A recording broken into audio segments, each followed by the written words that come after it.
একটা মহিলা কিয়ামতের ময়দানে আল্লাহ পাকের আদালতে পর্দার কারণে যখন দোষী সাব্যস্ত হবে, শাস্তি ঘোষণা করা হবে, ওই মহিলা আল্লাহ পাকের আদালতে বলবে, রব্বুল আলামিন আমার জীবনের 4টা স্টেপে 4জন অভিভাবক ছিল, এই 4জন অভিভাবকের একজনেও আমারে পর্দা শিখায় নাই, পর্দা করায় নাই, পর্দার কথা বলে নাই।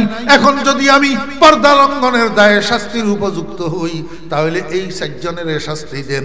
আমার ভাইয়েরা, আল্লাহ পাক বলবে কোন কোন 4জন? এই পর্দা লঙ্ঘনকারিণী মহিলা বলবে, রব্বুল আলামিন 1 নম্বরে আমার বাবা,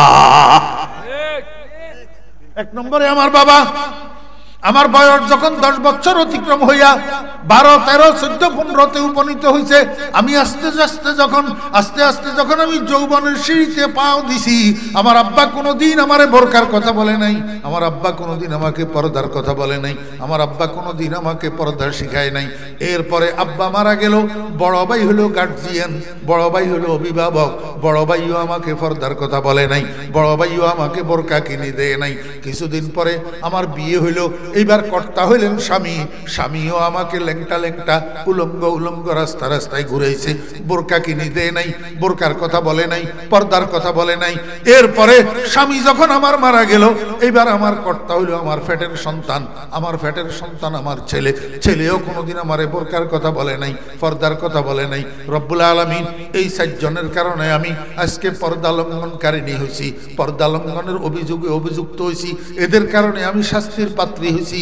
মাওলাই করিম, আমি যদি ভুল করি থাকি তাহলে এই 4জনের দোষও তো আছে, এদেরকে আপনি বিচার করুন। আল্লাহ পাক রব্বুল আলামিন আরজি আমলে নিয়া এই 4জনকে গ্রেফতার করার হুকুম দিবেন, আর ফেরেশতাদেরকে বলবেন, ফেরেশতারা তাদেরকে চেহারা এবং নাক মুখের উপরে ছেঁচড়াইয়া নিয়া জাহান্নামের মধ্যে ফেলে দাও।